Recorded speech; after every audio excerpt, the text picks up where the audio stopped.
Hey, RetconRaider here. Today's video is dedicated to the Raiders, the fine folks who help make these videos possible, with special thanks to Revenant, Anerdinwarpaint, Antonio Hernandez, Icestormshadow, Nathan Welch Jr., and Valinrook. Thanks for your support, guys. That said, let's get started.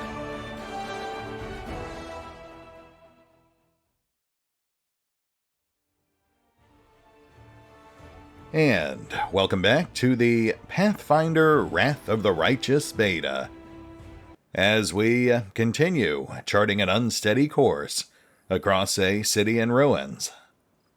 We'll have to tread lightly because we do seem to be navigating some awfully treacherous terrain all of a sudden, and I am not just talking about the ruins. Leave it to the apocalypse to bring out all the crazies. But who knows, maybe we'll find some way to help.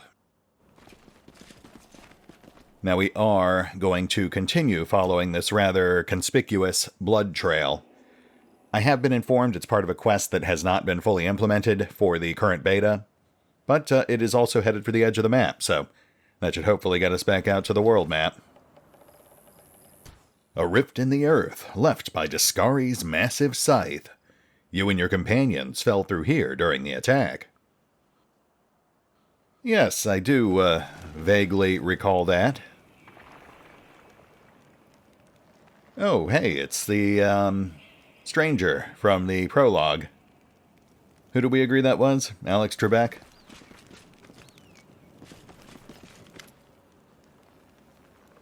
Thank the gods. I found someone who isn't fleeing in a panic. Are you crusaders? Mercenaries? The comely half-elf is so frightened he can barely get the words out. I am a servant of Count Darren Cale Nevis Arende. My lord's mansion is under attack by demons. The master himself and all his guests are trapped inside, and the house guards are nowhere to be found. I managed to escape through a servant's passage to look for help. Will you help me? The mansion is only a stone's throw away, on the next street over. He meets your gaze with pleading eyes.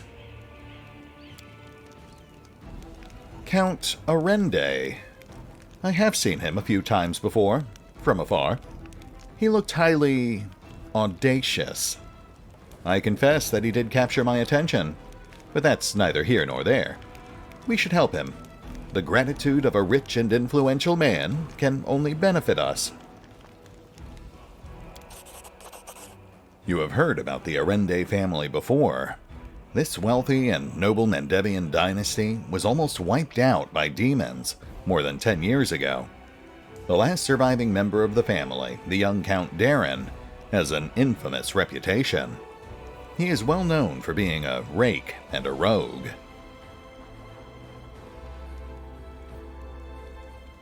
I see misfortune continues to dog the house of Arende. The servant cringes. You're telling me. Everyone tried to talk me out of taking up the position, saying that it can't have just been bad luck that brought tragedy down on the family and almost killed off the line. But I reasoned that since my master was the only one to survive that calamity, that meant he must be blessed by fate and the powers of good. The pay was nothing to sniff at either. The servant casts his eyes around the street. I should have listened to people smarter than me and gone to work somewhere else. Preferably far away from Canabras. Tell me more about what happened. I'll tell you what I can. I was working from dusk till dawn and back to dusk again, serving guests at the Count's banquet. When the other servants came to relieve me at my post, I went to sleep. Next thing I know, I wake up and there are demons inside the mansion. I couldn't even reach the Count. The monsters had blocked the way.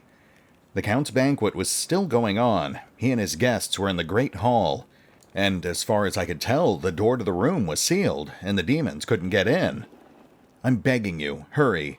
The mansion's doors are sturdily built. The demons will have to work hard to get past them, so you still have time to rescue the people inside. Yep, that certainly makes it sound like a time-sensitive quest. All right, I'll help. Where is your master's house? It's not far at all. You're better off entering from the next street over, through the passage I used to get out. Help, I'm begging you. I hate to think what the Count will do to me if I don't bring back help. That's an interesting way to put it. I would imagine if you don't bring back help, he would be dead. So, what would you have to worry about?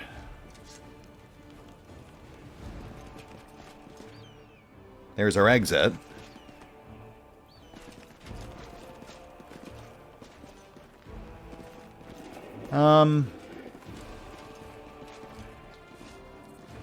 Let's secure the immediately surrounding area before we actually head out, though. I wouldn't mind a chance to grab a bit more loot and XP.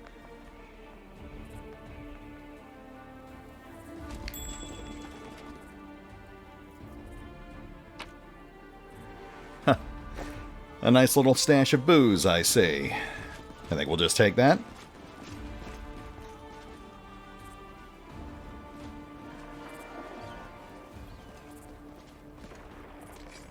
We've got a bunch of corpses sitting outside, so we probably got a fight inside. I think we'll hold off on that for the moment, but we will earmark it for, Oh, hello there. Ramien, good to, not see you. The golden-curled Aasimar greets you with a graceful bow. So, you found me. I have nowhere else to run. I am at your mercy. Kill me if you wish, but I ask you, hear me out first. Did you really know about the demon attack before it happened? I did. We have a secret ally in the enemy's ranks. No one knows who this brave soul is, but she has been feeding us information about the demon's plans. These dispatches have come to us by the most reliable channel bestowed upon us by the great dreamer herself. They have come to us in dreams. Prelate Halloran brushes them off as meaningless reveries.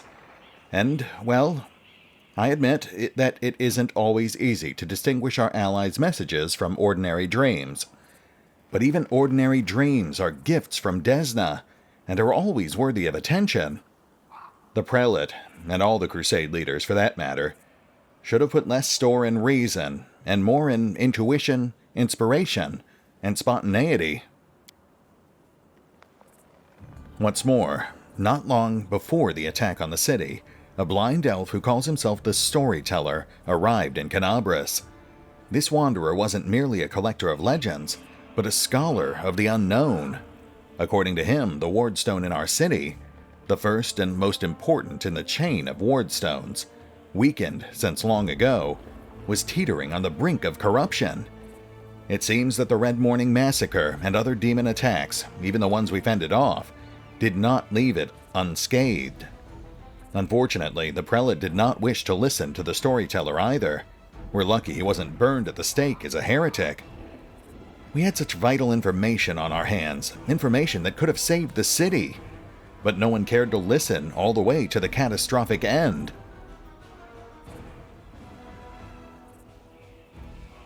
Not all dreams have benign origins. What if those dreams were sent by demons? In a different time and place, someone perhaps could have become the victim of false dreams, sent by monsters.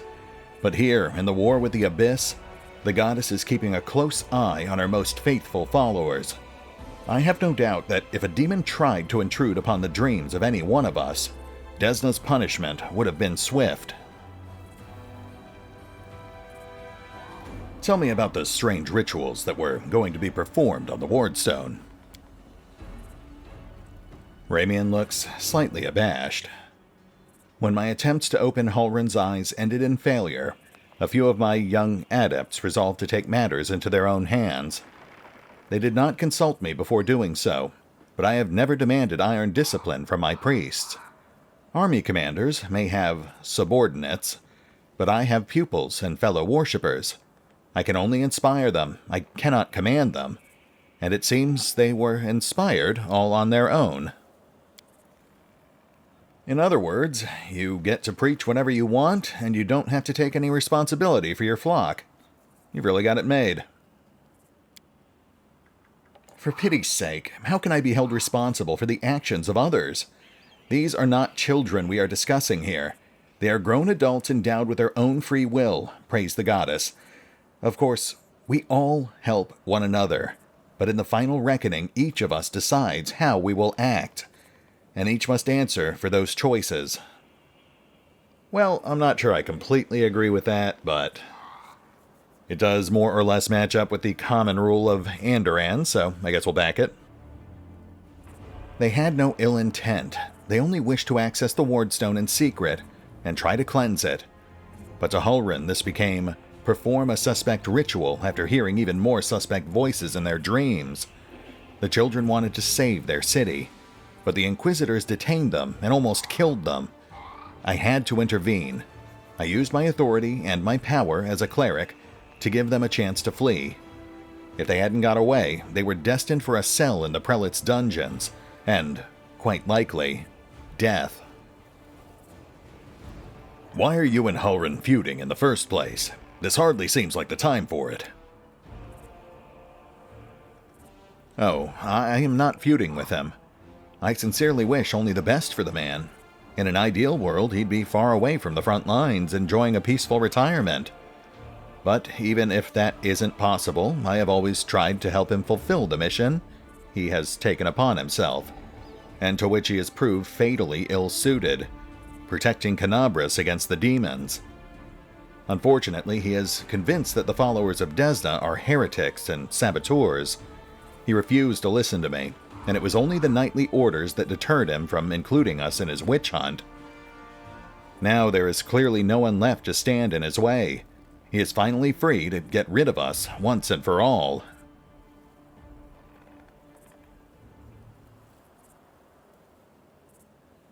Is there a chance you can resolve your conflict? I don't know. Halrin's faith is truly formidable. Not only his faith in Iomedae, but in his own infallibility. In other words, he's as hard-headed as a rock troll. But even so, Desna teaches us to never lose hope. Talk to him. Try to explain that we are fighting on the same side. If he attacks you, disarm him, bind his hands. But I beg of you, if at all possible, please do not kill him. Why haven't you left this place for somewhere safer? Because people might need help, and they will come to the temple in search of a priest. I will not hide away in a hole saving my own neck, while Canabras is full of people suffering in the wake of the demon's attack. I can respect that. Understood. I have to go. Wait. 3 of my adepts are hiding somewhere in the ruins of the city. The ones the Inquisitors wrongly accused of treason. I beg you, find them and protect them against the demons and vigilantes like Halrin. They will not rest until they find them. If there is anything else you can do to save Canabras, please do it.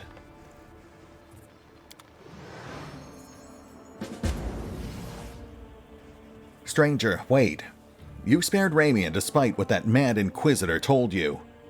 The young voice comes from nowhere.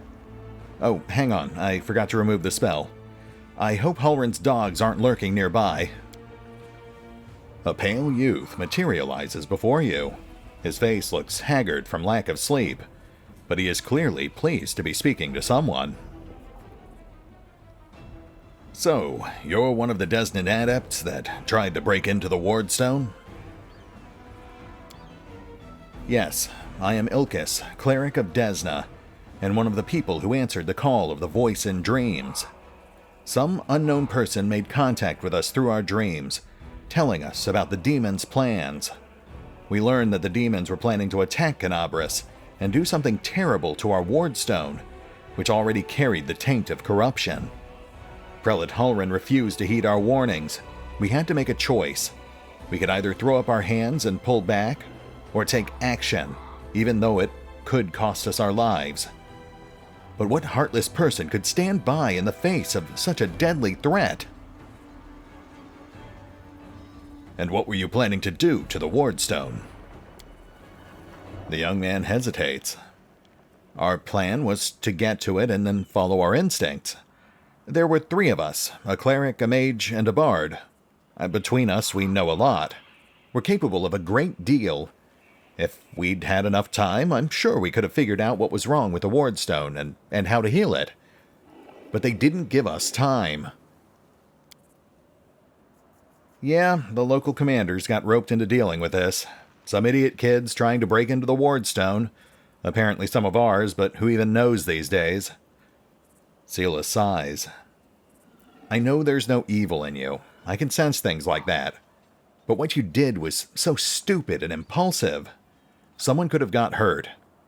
I know from experience. So, you lot decided that you needed to do something right away, so you did something right away. Great work. Lan gives a sarcastic round of applause. Like the city authorities would have done a better job? They were going to do a thing, even though it sounds like they knew about the danger. All they knew was that some crazies had some weird dreams. But anyway, it's a little late to be trying to pin blame on people. Real quick, I will just say that I appreciate the fact that your party members not just interject into your conversations, but that they apparently have unique interactions with each other, depending on the combination of your party loadout. That's a really nice touch. How did you even come up with such a plan?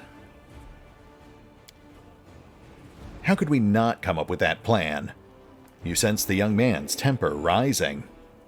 Listen, Desna is the goddess of luck, but luck as many lay people would understand it, and luck as we, the followers of the music of the spheres, see it, are far from the same thing. Other people believe that luck is something good that falls into your lap just because, like a generous but unearned reward.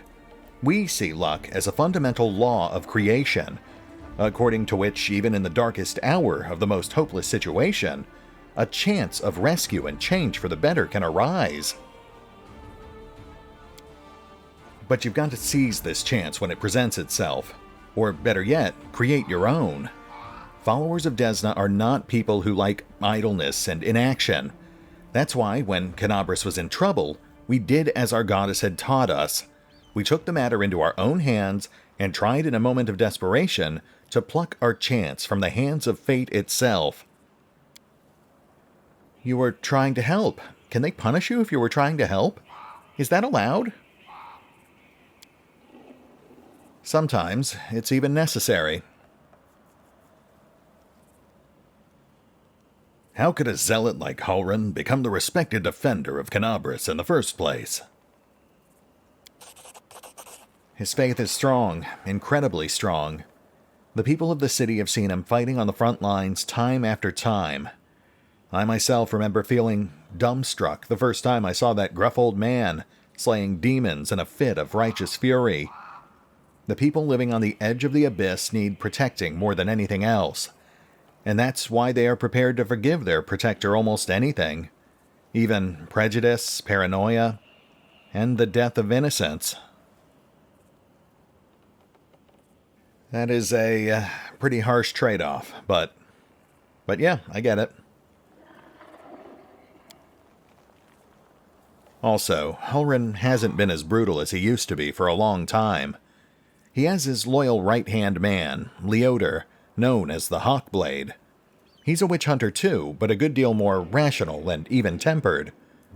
Halrin trusts him completely, and Leoder always conducts a thorough investigation before dragging a victim to the fire. It's our bad luck that Leoder left Canabris in pursuit of some particularly vicious hags 2 weeks before the attack. If he were here, he wouldn't have let Halrin attack Ramien. On the other hand, if he were here, we wouldn't have escaped after trying to get to the Wardstone. We'd all be in a cell right now. Okay, you know what? That actually helps. That does help explain things, why people would put up with Halrin for so long. It also makes you wonder if Leoder's sudden absence is a coincidence, or part of some grand plot to foment further chaos during the attack.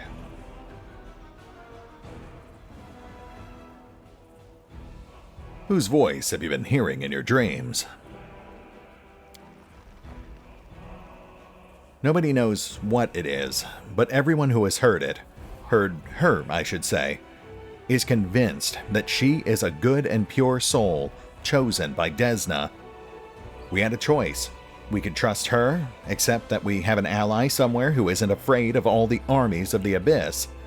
Or we could drown in suspicions and get one step closer to becoming just like Halrun. We decided to trust the voice. And seeing Canabras devastated, which is what our unknown ally tried to prevent until the very end, I can see now who had the truth on their side. Where are your fellow worshippers, and how many of them are there? Fortunately, or unfortunately, I don't know where they are. We split up to confuse the Inquisitors who were chasing us. Do you need help? Desna teaches us to trust in last-ditch chances. Listen, my friends are called Aranka and Thal. Thal the Wallflower. Aranka is an amazing singer and a truly beautiful girl. She has plenty of friends and fans. She's probably blended into a crowd somewhere. Wallflower is a mage, but I don't think he'll risk using magic. It would only bring the Inquisitors down on him. He'll be harder to find. You'd better find Aranka first. She might know where Wallflower is. Please find them and protect them against the demons and the Inquisitors. I will await news in the goddess's temple. I hope our mysterious helper will send us a new message that will reveal what is to come from the demons. Very well. I have to go. Go. May Desna be with you, stranger.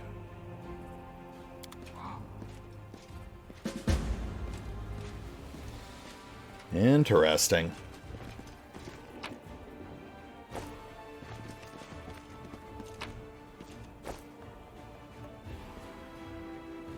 These people were not killed by demons. Their mortal wounds were inflicted by ordinary weapons. Yep, cultists and opportunists. We've seen both.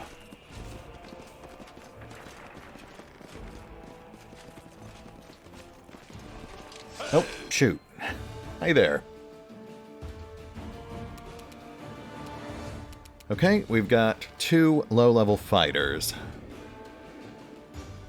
Let's block the approach.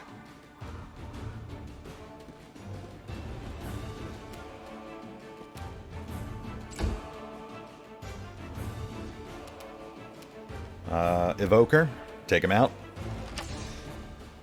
Or miss, that's good too. Waldiff. There we go. Still up though.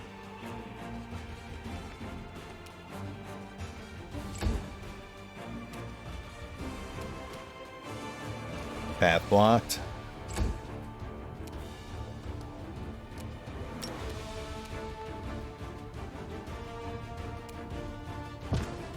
Fighter neutralized.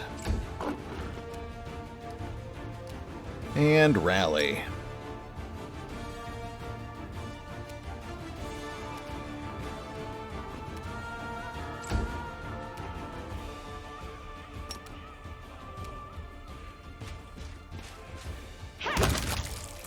Nice. Slight overkill, but I'll take it.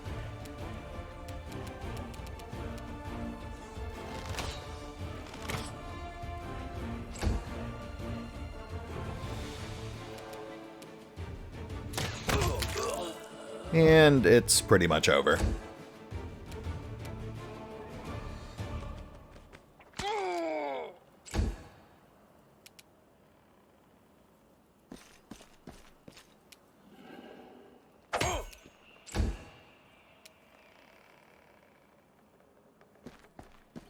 Just, admire the scenery, Ember.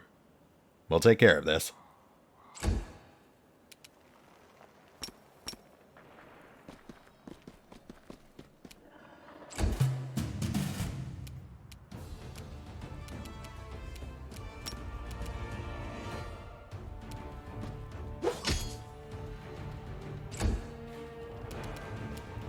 Endure this!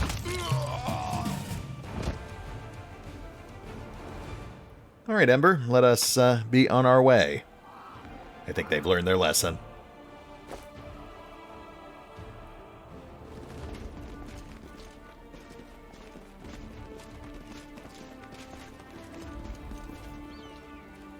All right, I don't want to stray too far off course here, but let's at least clear this chunk.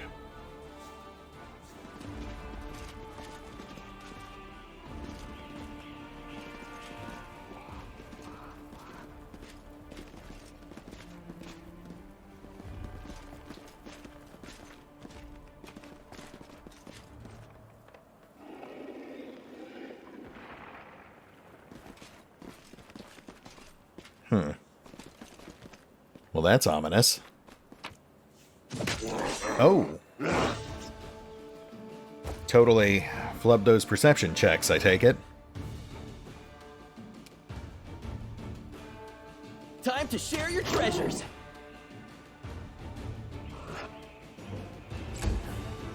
That's fine. It was only like 40% of my hit points. Let's get that shield wall going.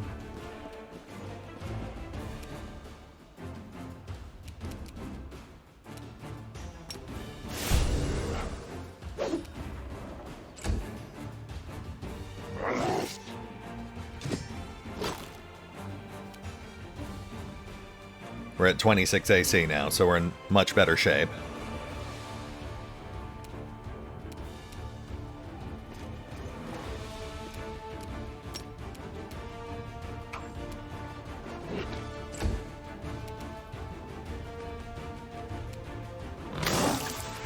Protective slime, what is that? Oh, I see. 1d6 acid damage on being hit. Noted. No luck on the slumber.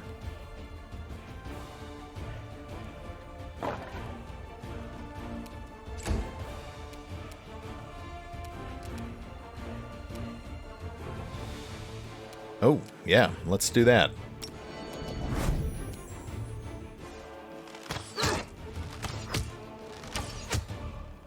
Nice. But this thing is a tank.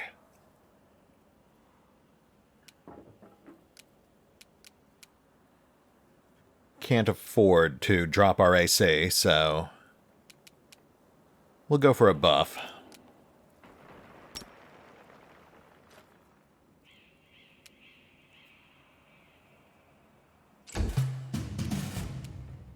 We barely got him a third down.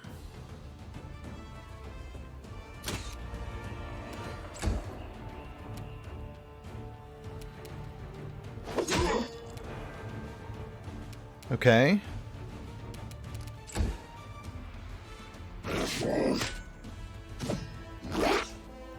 Ow. Go for their hearts!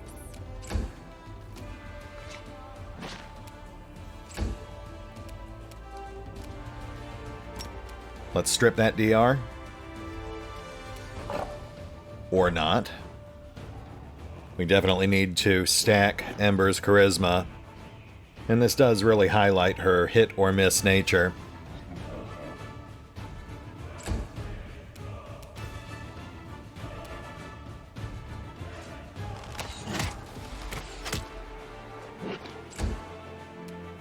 Nice hits. And let's go defensive. We are hovering at just over 1/3 health.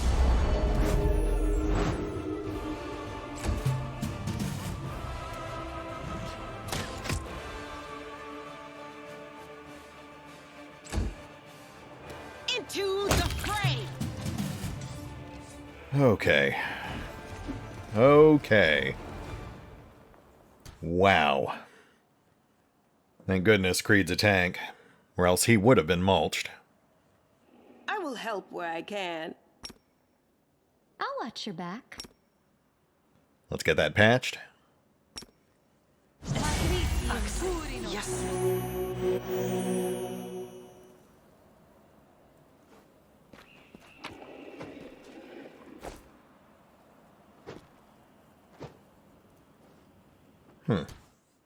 Cold Iron Short Spear +1. Okay. Not the best find, but we can definitely see how that would be useful.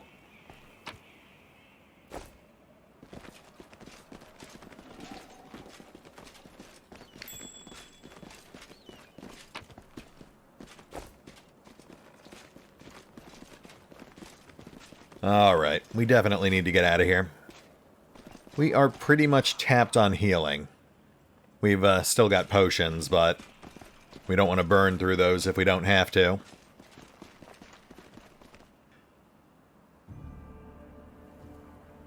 We do have this patch here, but I don't think we're going to risk it.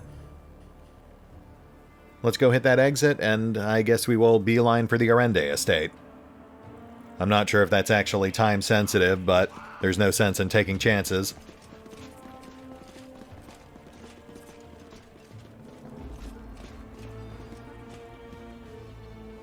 Onward, my friends. Onward.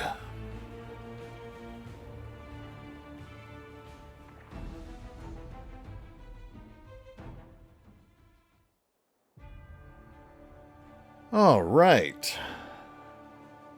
Oh yeah, that's not far. And then we can beeline for the library right afterwards. Places to be, people to save. Let's do this. Oh,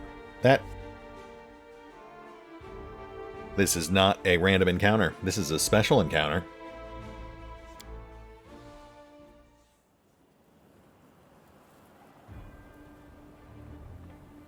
Okay, dead cultists and dead crusaders.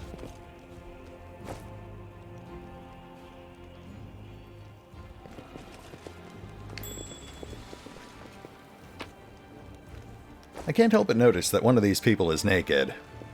That's odd, right? Kaiser, move.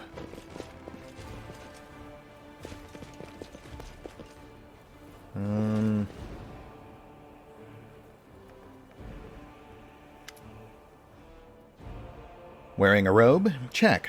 Baphomet's symbol around the neck? Check. Crazy eyes? Check. Note to self, bring a mirror next time to be able to adjust the optimal level of eye craziness. The woman produces a crumpled piece of paper from her sleeve and takes notes. Everything is ready for the experiment. The woman turns to you, and for a moment, she focuses her wandering, distracted gaze on your face.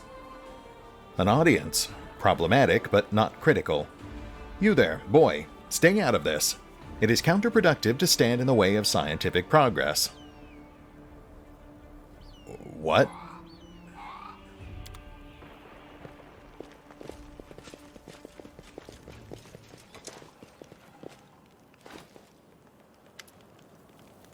Who's that? I don't know her.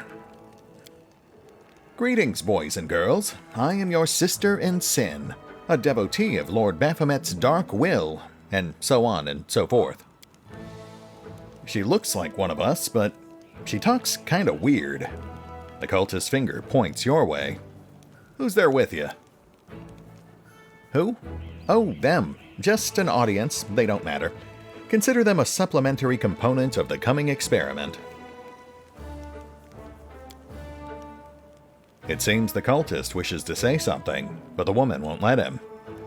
In the name of our Lord Baphomet, please be so kind as to undertake a little test of your competency in our wicked cause. Let's start with something simple. She produces a pencil and a crumpled piece of paper from her sleeve. So, here is my first question. What is Lord Baphomet's favored weapon? We will not answer to you. Our Lord can wield any kind of weapon. He is all-powerful. Wrong. He wields no weapons at all. He doesn't need any. He just gores his enemies with his horns. Actually, it's Azergal, a glaive made of red adamantine. The woman turns to you with a glimmer of interest in her eyes. That is correct, but still, boy, no prompting, please. This experiment has taken quite a surprising turn. I would never have expected the followers of the great Baphomet to be baffled by such a simple question. The woman frowns. Fine, let's recalibrate the difficulty and proceed with the next question. Please name Lord Baphomet's sacred animal. A bull, of course. Everybody knows that. Yup, and a cow. It's an aurochs, as a matter of fact. The woman throws a vague glance at you. I'd like to ask you to stop prompting them, but it seems they could do with a prompt or two. It appears the experiment has yielded results which are as unexpected as they are incredible. Baphomet's cultists have not the slightest idea about who Baphomet really is, let alone any in-depth knowledge of his ideology or philosophy. I am positive that this news will cause a sensation in widest scientific circles. Damn it, she's right. I'm a shitty excuse for a cultist. And my mother used to tell me to become a plowman. Hey, take it easy. We've only had 2 questions.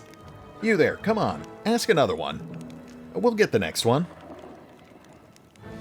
Ask them some more. They might still manage it. Is there any sense in continuing? You cannot answer the simplest of questions. I am ashamed of all of you, as cultists and as individuals. Please, ask again. I can answer. I'm sure I can. The woman sighs. How do you spell Baphomet's name? B-A-F-A... Screw it. The cultist throws his weapon on the ground in a fit of anger. To hell with Baphomet. I thought it was going to be fun. But instead there were all these questions. I'm done here. I'm going back to my home village. Back to my mother. Hey, wait! You there. How dare you stir up discord in our ranks? Grab her and tie her up. And her entire entourage, too. The experiment is complete. The woman makes a note. Unable to deal with the questions, the cultists decide to deal with the examiner instead. A typical reaction for a person who has never been burdened with any intelligence. She raises her eyes. Now you're going to start hitting each other, aren't you? Please, proceed. I won't interrupt. And I guess we're fighting. Gotta say, this has been a strange day.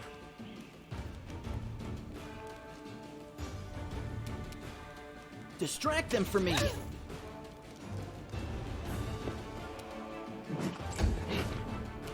Okay, looks like she's bailing, so let's run interference. Let her get clear.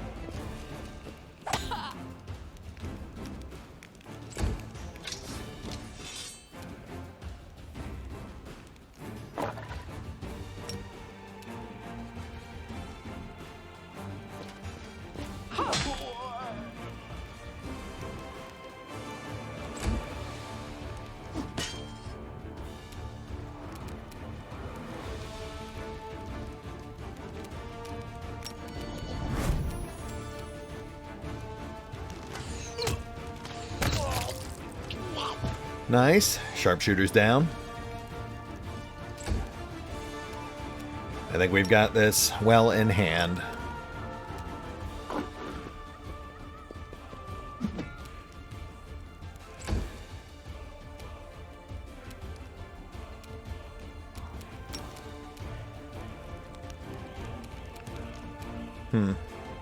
Not having much luck with Ember today. She's 1 for 3.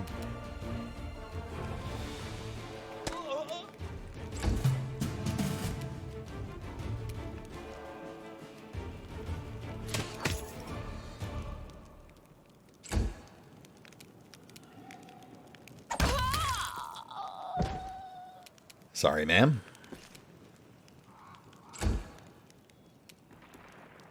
The light take you.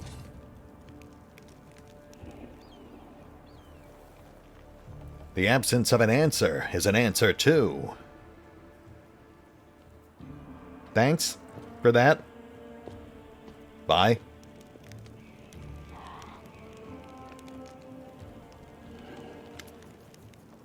The woman examines the cultist's remains.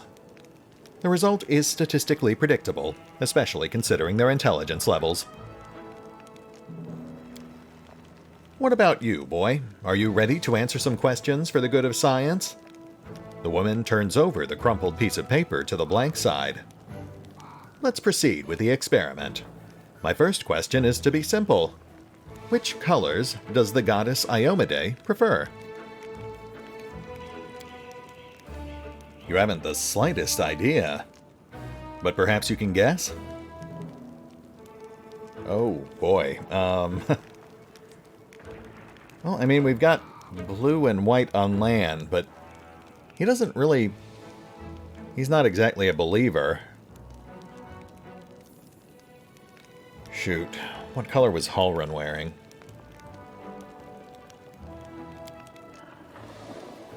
The woman makes a note on the piece of paper. This answer is correct. It is comforting to meet at least one educated person in the melting pot of ignorance that is Conabras today.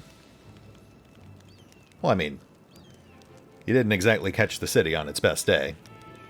But sure. Let's proceed. Did Anerdin take part in any crusade before he died?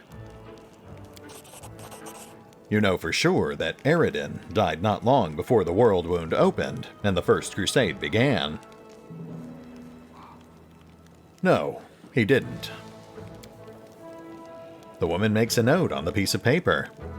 Your answer is correct. Anerdin's death dates to 4606, and that is precisely the year when the world wound was opened. The First Crusade started back in 4622. Your knowledge would make Mendev's Crusaders proud. My final question is, what is the title that Aurilu Vorlesh bears? Is she the architect of the World Wound, the Lord of the Labyrinth, or the Border Acquisitor of the Shapeless Abyss? Really? You don't know the answer, but you thank the gods you're lucky enough to have only 3 options to choose from. I really want to say Border Acquisitor of the Shapeless Abyss, but the Architect of the World Wound. That's correct. Most excellent. You successfully answered all of my questions. Splendid. Amazing. This is a breakthrough. This... The woman breaks off, looks at you, and catches her breath. I thank you for your cooperation. It seems to me that I owe you an explanation.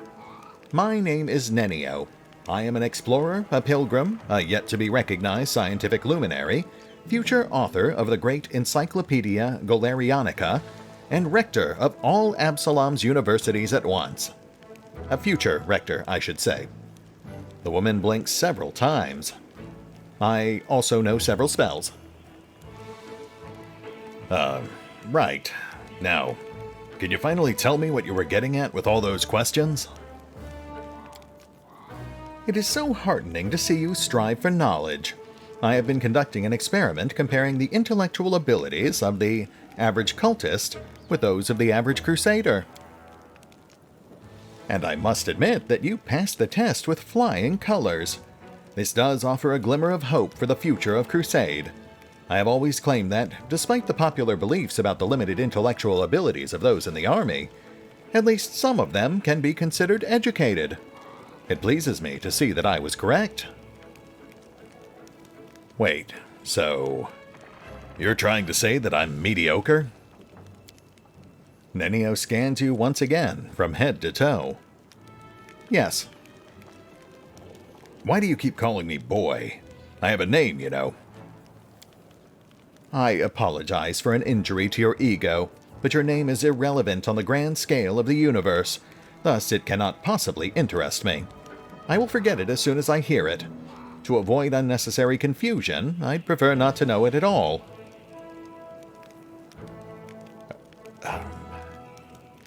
Conabras isn't safe right now. Shall we join forces? Do you wish to become my follower? To accompany me on my expeditions to the World Wound? To assist me in my experiments? To run errands for me? Perhaps even to write down my deepest thoughts for the benefit of future generations? Oh, how splendid! Of course I agree. Great. Truth be told, I have no money to pay you, but you will be aiding the progress of science, and that is its own reward. If we join forces, you'll have to follow my instructions during our expeditions. What? Nenio focuses her wandering eyes on you. Oh yes, the dangers and these battles. Of course, I will follow your orders. I place my life in your capable hands, so I can focus on things that really matter. Okay. I agree. Excellent, you're hired. To think that I finally found someone to accompany me. 27 Crusaders before you said no. Not one of them saw the undeniable appeal of my offer. Your first assignment is to take me to a safe place. I have to admit that today's experiment has left me quite tired.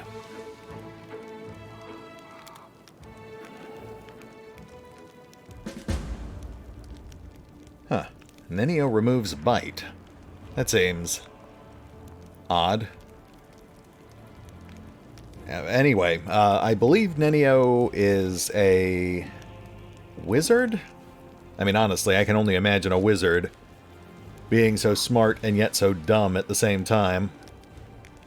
I'd actually love to have her in the party, but that means we have to drop someone else. I guess we can do without Camellia for now. We'll just have Walgif switch back off to his daggers and slot Nenio in the back line. I would like to at least give her a shot.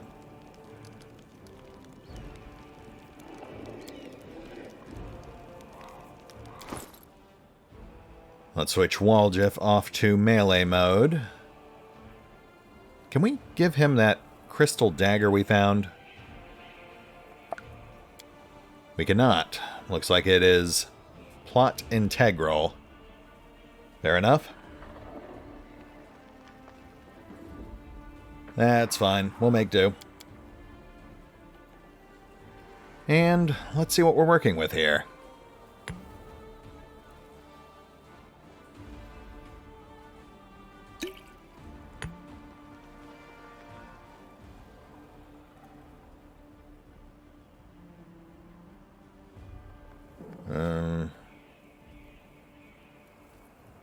Might pull that Masterwork crossbow off Walgif, now that he's on daggers. Okay, so Nenio. Level 3 Scroll Savant. Neat. Decent dex, decent intelligence. Modest charisma and lacking strength and wisdom. Nothing surprising there, except for maybe the 13 charisma. Life in the name of science. Solid knowledge scores. That's handy. Nature lore is not great. Otherwise, no complaints.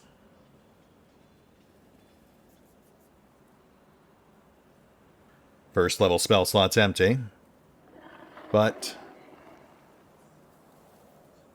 I suspect I know why. Third level slot's empty too. That might be a bug, but it might be intentional. I'm gonna have to check some stuff. Okay, well, the one feat we do know she has is Spell Focus Evocation. But she's specialized in Illusion. And then she's opposed to Abjuration and Necromancy. That actually doesn't overlap too badly with Walgif. We can have Walgif handle Abjuration for group buffs. And then Nenio handle offensive magics.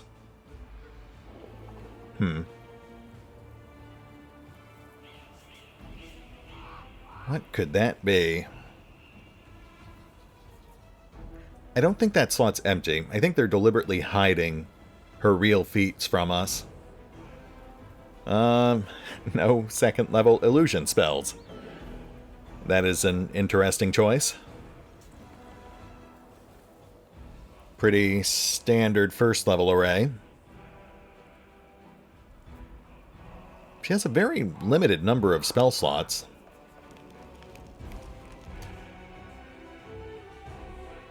You know what? I think I know exactly what's going on with her.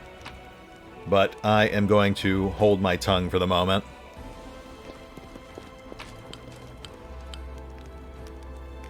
For better or worse, we're stuck with her, at least until we get back to the Defender's Heart. So, we'll try to make it work.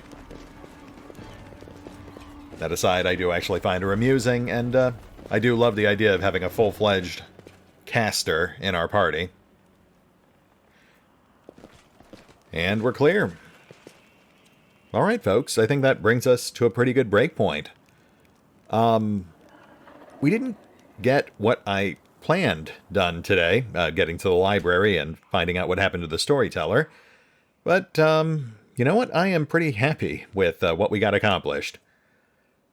We found Ramien, we met Nenio, we got 2 new side quests to rescue the Count Anerdinwarpaint and to rescue Ramien's disciples. We even had 3 fights, and one of them did some serious damage to Creed. Yeah, I'm pretty satisfied with that. That said, we will hit the pause button for now. I will go through our scroll collection, maybe scribe a few, toss a few others into Nenio's quick slots, and we will pick up here next time as we continue towards Count Anerdinwarpaint's house, rescue that guy, hopefully, and then make a beeline for the Blackwing Library. We'll get there sooner or later. See you then.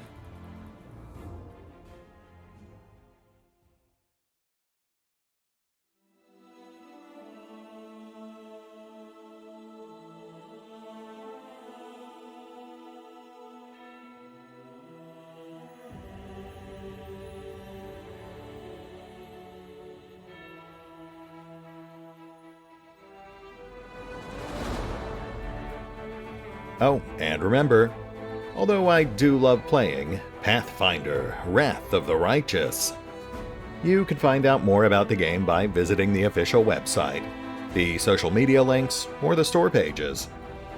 Or, if you would like to help support me in making more of these videos in the future, feel free to like, comment, or subscribe on this video, or even check out my Patreon. No pressure. Links are in the description.